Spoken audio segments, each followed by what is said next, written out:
Jangan lupa klik tombol subscribe dan aktifkan lonceng notifikasinya agar tidak ketinggalan video-video terbaru dari channel ini. Beberapa orang pria sedang memacu kudanya dengan buru-buru. Dia adalah Raja Kuang He yang beberapa hari ini melarikan diri dari kejaran pasukan kerajaan yang memberontak. Sementara menunggu bala bantuan, mereka bersembunyi di sebuah rumah kosong. Tapi tiba-tiba, ribuan anak panah ditembakkan ke tempat persembunyiannya dan menewaskan beberapa pengawal yang setia. Taiyul yang selamat dari hujan panah, kemudian dengan gagah berani menghadapi para pemberontak sendirian. Guna menghindari korban yang tidak perlu, komandan pemberontak yang bernama Min Sung Ho kemudian menantang Taiyul untuk baiwan dengannya.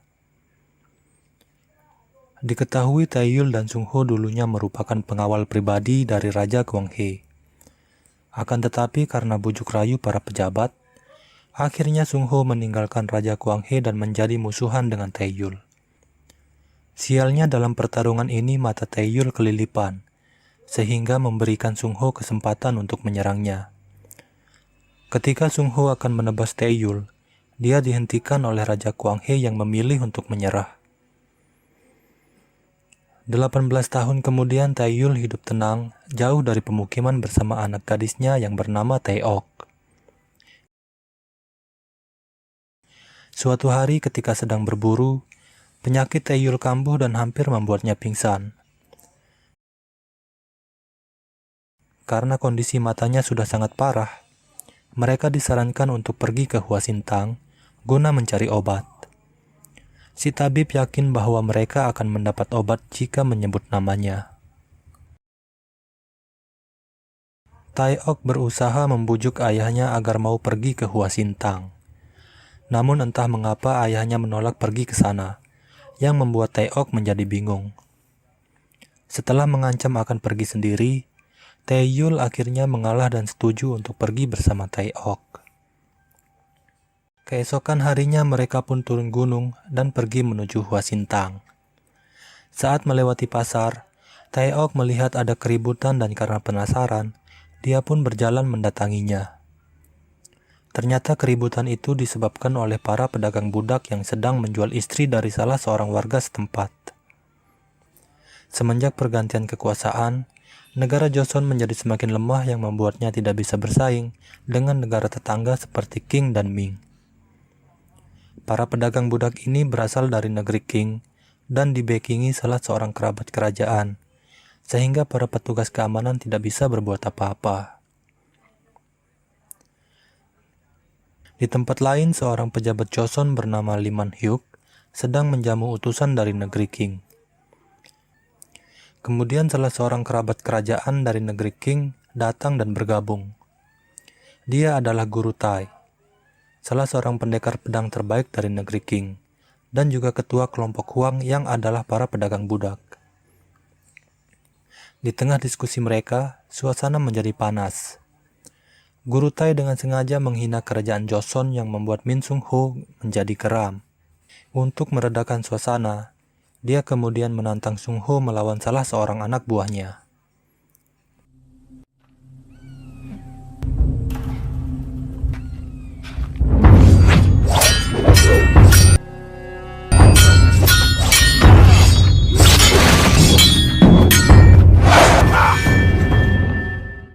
Duel dihentikan ketika pedang Sung Ho hampir menusuk leher lawannya. Guru Tai dan anak buahnya kemudian pergi meninggalkan perjamuan itu. Taeok yang telah tiba di Hua Sintang harus kecewa ketika pemilik Hua Sintang yang bernama Hua Son tidak memberi obat yang dibutuhkan ayahnya. Mereka pun pergi dengan kesal karena merasa telah ditipu oleh si tabib. Guru Tai datang ke Hua Sintang untuk menawarkan bisnis perdagangan budak kepada Hua Son. Namun Hua Son menolaknya secara halus. Merasa omongan Guru Tai semakin lama semakin ngaco, Hua Son kemudian pergi meninggalkannya. Malam harinya, Hua Son dipanggil pejabat Li untuk datang ke rumahnya. Pejabat Li meminta bantuan Hua Son untuk dicarikan seorang anak gadis guna dijadikan anak angkat. Hwason menyanggupinya dan berpikir jika Taeok adalah calon yang tepat. Keesokan harinya Hwason mendatangi tempat Taeok menginap. Taeok terlihat kesal ketika melihat Hwason SKSD dengannya. Hwason mengatakan bisa membantu mendapatkan obat untuk ayahnya. Mereka kemudian pergi ke rumah pejabat Lee. Taeyul yang baru pulang silaturahmi dari rumah teman lamanya tidak menemukan Taeok di penginapan. Setelah mengetahui bahwa Taeok pergi bersama Hwason, dia pun segera menyusulnya. Pejabat Lee menyampaikan maksudnya untuk mengadopsi Taeok. Dengan iming-iming akan diberi obat yang dibutuhkan ayahnya, Taeok dengan senang hati menerima tawaran pejabat Lee. Hwason dan Taeok kemudian pamit untuk pulang ke Hwasintang. Sungho yang baru tiba di rumah pejabat Lee terlihat terpana ketika berpapasan dengan Taeok. Bukan karena Taeok cantik atau Hwason yang mirip anggota Blackpink, melainkan karena ikat rambut yang dipakai Taeok tidak asing bagi Sungho. Pejabat Lee kemudian memberitahu Sungho bahwa Taeok adalah anak angkatnya. Saat tiba di Hwasintang, terjadi keributan yang disebabkan oleh anak buah guru Tai. Om-om ini menelanjangi pelayan wanita di sana dan memaksa melayani mereka. Hwason yang tidak bisa menahan amarahnya langsung menyerang bersama pengawalnya. Tapi melawan satu orang saja sudah membuat mereka tak berdaya. Taeok datang dan melempar si brewok dengan batu yang membuat pipinya terluka. Si brewok yang murka langsung menyerang Taeok, tapi tiba-tiba Taeyul muncul dan mengatakan, namanya juga anak kecil. Dia kemudian meminta maaf kepada brewok atas perbuatan anaknya.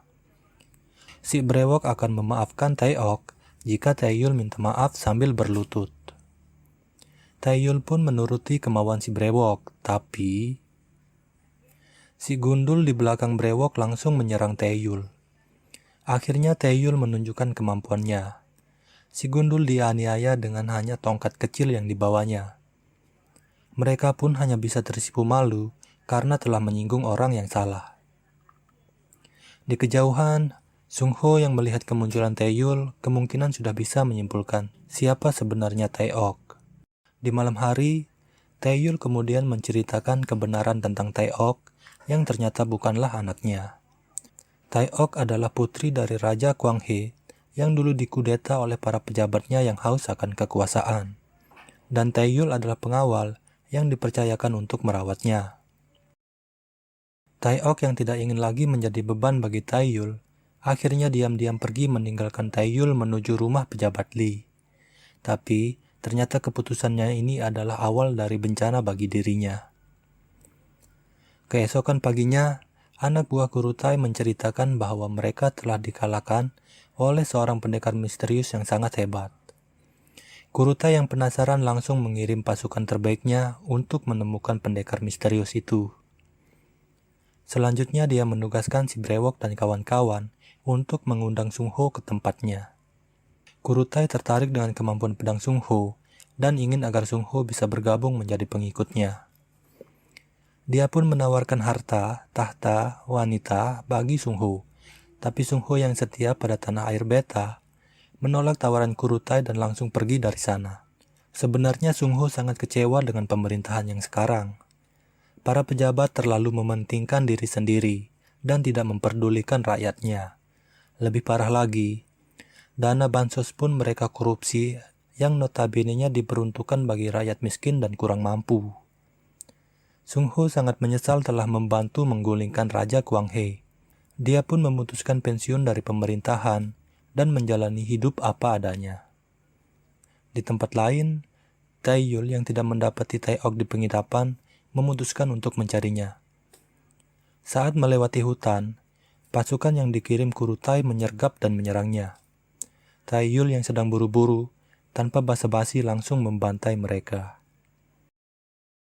Utusan dari negeri Qing mendatangi guru Tai dan memperlihatkan surat yang dikirim oleh pejabat Lee. Guru Tai menjadi murka setelah mengetahui bahwa pejabat Lee ingin dia mati.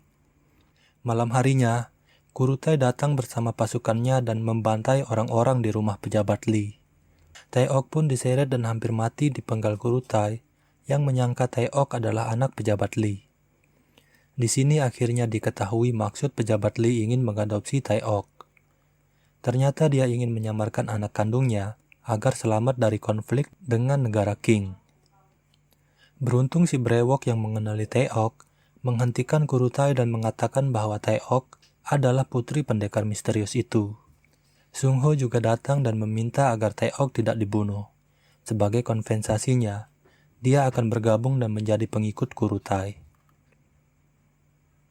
Di Hwasintang, si gundul mengamuk dan menyiksa Hwason.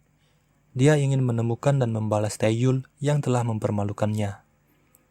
Tidak lama kemudian Taeyul muncul dan langsung menghabisi si gundul tanpa perlawanan.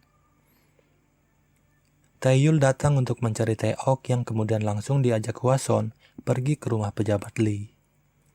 Sampai di sana, mereka hanya menemukan barisan mayat yang berjejer rapi seperti ikan teri. Tapi Taeok tidak ada di sana yang bisa disimpulkan bahwa saat ini Taeok masih hidup. Taeyul kemudian menanyakan tempat berkumpulnya para pendekar pedang yang dijawab oleh Hwason, kedai arak. Taeyul pun pergi ke sana dan mengobrak-abrik tempat itu. Di sana dia mendapat informasi bahwa Taeok telah dibawa oleh para pedagang budak. Taeyul kemudian melanjutkan pencariannya ke markas para pedagang budak. Tapi, setelah melakukan pembantaian dan melepaskan para budak yang ditahan, dia tetap tidak menemukan Taeok. Beruntung ada salah seorang pedagang budak yang selamat dikarenakan ketika teman-temannya dibantai, dia sedang menunaikan hajatnya di semak-semak. Dia pun akhirnya membawa Taeyul ke lokasi Taeok dikurung, yang ternyata adalah rumah di mana utusan dari negeri Qing tinggal. Di kediaman utusan dari negeri Qing, pejabat Lee datang membawa pasukan kerajaan dan memberi ultimatum agar Kurutai segera diserahkan. Jika tidak, pasukan pejabat Lee malah dibantai dalam sekejap. Si brewok yang melihat Taeyul tiba-tiba muncul, langsung melemparkan senjatanya.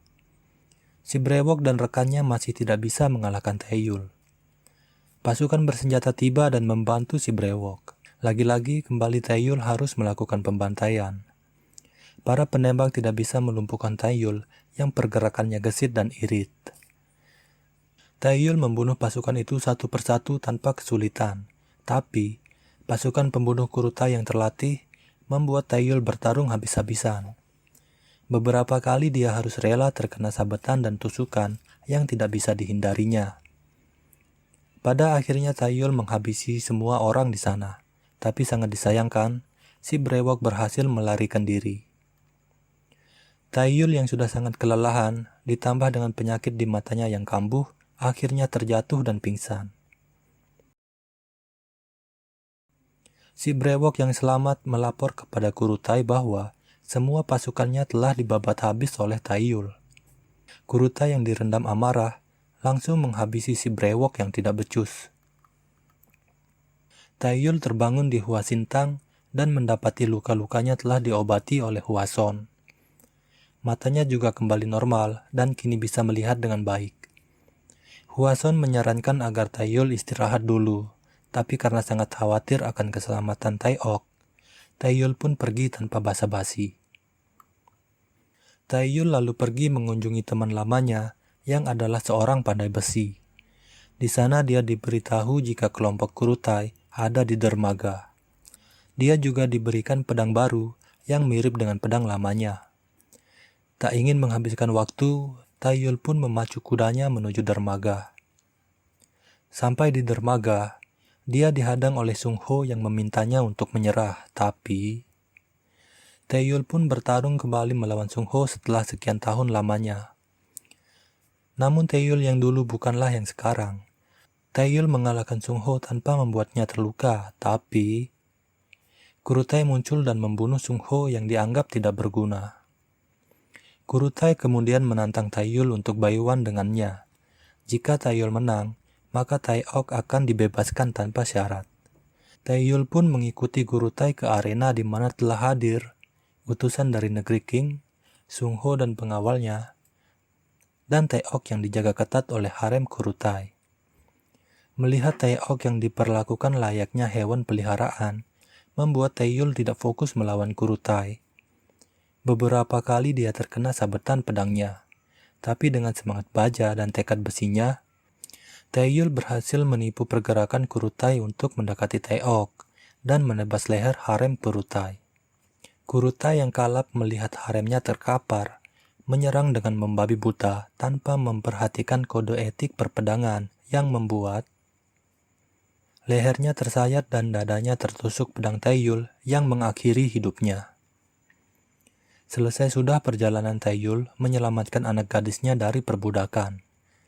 Akhirnya mereka kembali lagi ke gunung, di mana mereka menjalani kehidupan dengan damai. Dan film pun